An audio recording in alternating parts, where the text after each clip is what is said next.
Were you really in that cage for 20 days? It might have been closer to 30. I stopped counting after a while. What did you do? I mean, 20 days is a long time to sit in one place and do nothing. On good days, I posed riddles to the passers-by, offering them treasures in exchange for correct answers. Really? No. Ah, too bad. That's got serious potential. So this is the Shapered, which we had heard of before. This is basically like a giant library. Who would dare take from the memories? Warden, I'm outraged. A thief in the Shapered. What have we been reduced to? Did you get a good look at him? I did. He was bald, with the most garish brand across his head. Almost like he took pride in being castless. Imagine. He's probably in the slums somewhere. As if he'd find a buyer for a stolen tome in Dust Town. They couldn't know the value. Right. Book. Orda. Oh, pardon me. Were you looking for a particular volume? Not that I could really help. I don't know the libraries very well. I'm just doing some research. What kind of research? I was looking for something about the Orton Tig. It was lost during the last Blight, and there aren't many records left. They were a noble house once, descended from the Paragon Orton, who composed the grand epic of the Seven Brothers and the Ortonic Symphony. My mother's family believes they were descended from Kalana Orton, who was training in Orzammar when the Tig fell. I'm even named for the house, Orta. Unfortunately, any records would be buried in the Tig's ruins, somewhere in the deep roads. I could try to find him. You're from the surface. What do you know about fighting darkspawn? There aren't even any expeditions planned until they settle this election. Otherwise, you need special permission from the Assembly, or some Great Lord. I'm a Grey Warden. A Grey Warden? Mother always said that if anyone could find the Tig, it was the Wardens. I hear Prince Balin and Lord Harrimont have both been sending out small teams these days. Yes, if you can find the Tig in any records, that could do it. That could prove I'm a noble. If you could. Maybe now that you're looking. It's almost too much to hope. Don't get your hopes up, because I'm probably not going to do that. I think it is actually kind of out of the way. When I last walked this hall, Endrin was king and Orzammar was at peace. The memories often speak of the swiftness with which change overtakes us. But it is different to see it firsthand. I apologize, Warden. I should not burden a stranger with such thoughts. I am Zebor, the Shaper of Memories. Shaper of Memories. The Shaperate guards Orzammar's knowledge. We have preserved in Lyrium all of the records of Dwarven history. The memories record all. They are how we know to which family a child owes life, how we trace lost Tigs. They ensure we forget nothing of our past, good or bad.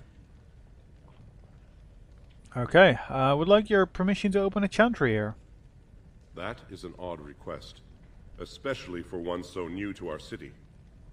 I come on behalf of Brother Burkle, a cleric of Redcliffe. I thought so. This is not the first time he's made this plea. My answer to Brother Burkle hasn't changed.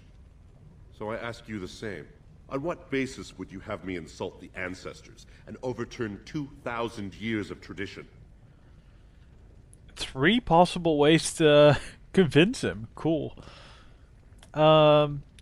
Chantry's charities? Okay. What harm could it possibly do?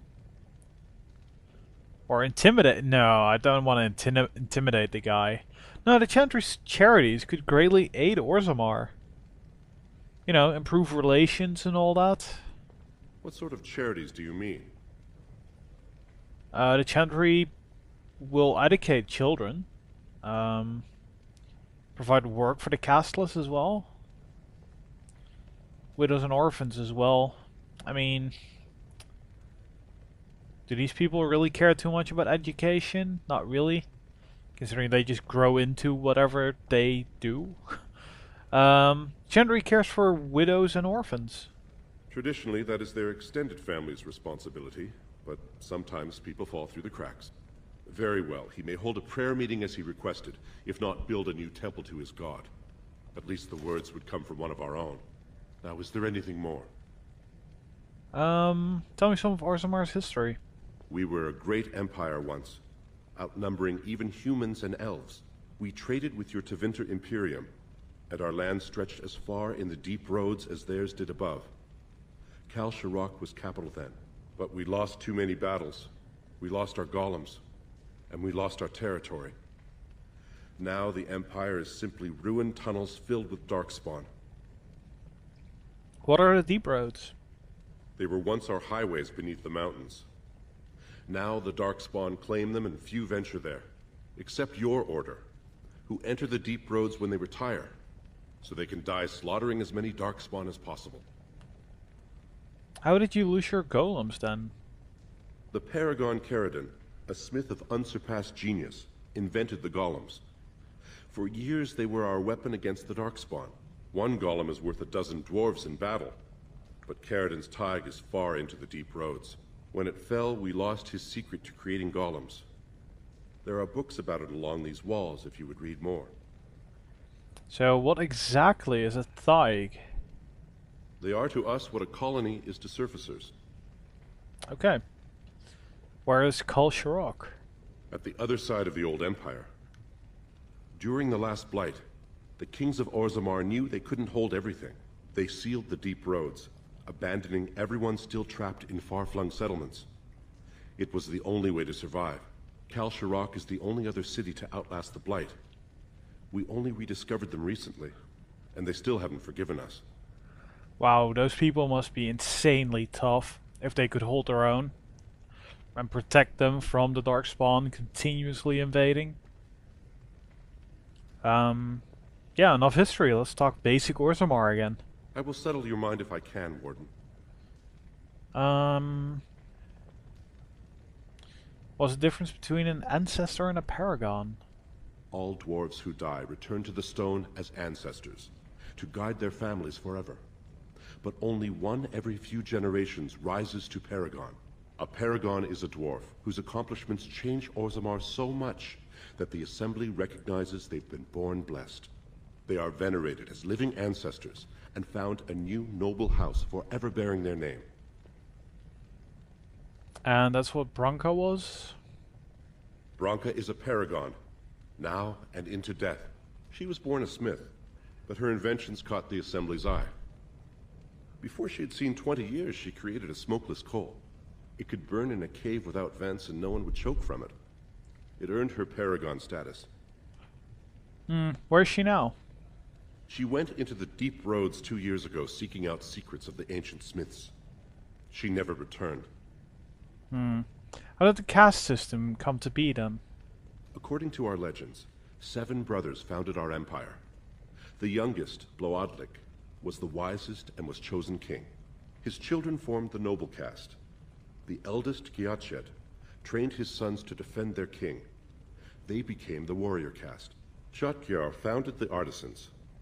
Orzatyar forged our first swords. It was Orzammar who dug the mines that became our city's foundations. The twins Koapar and Noct both founded trading houses, but Noct was wounded in battle. On his recovery, he swore to serve his brother